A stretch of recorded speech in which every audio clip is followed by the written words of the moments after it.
wafata ku mavuta wanyumwe warahiye akirenga akagira ati naho ribu yavuze ikondera, naho yavuze ifirimbi, naho yakubita inzogera, ntago zigera yitaba kereka nibaza kumutora bakamuha umunyenga muri Pandagare.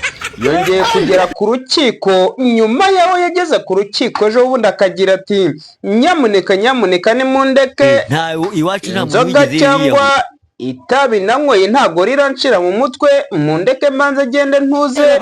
Ubu ngubu yageze ku rukiko noneho ngo yiteguye kuburana umuhenerezo kugira ngo arebe ko yava mu kibazo, ariko abanyarwanda nabo bakomeje kugira bati noneho Boss Kizo aka fata ku mavuta sekirite, umupagasi wa Coach Gayeri ndetse n'abandi ubu yaba yamaze kumva mushatse mwamushyiramo imiyaga, kuko iminsi amaze mwikomera se cyangwa mu nzu y'imbahe ntago ari mu rugo.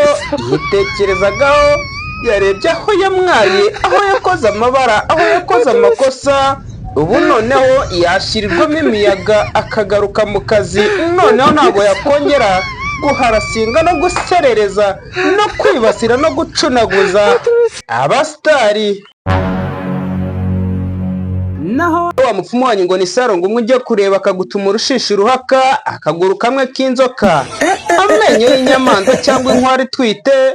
Ubu ngubu noneho ngake kashobotse, ngari mu maboko ataraye, ngarazira ubufere n'ubutiriganya, kubeshya, kwitirira ikintu cy'undi, gukoresha impamyabumenyi mbega ngo yihaye diplome ntayagira, ngo nta niyo yigeze ahabwa.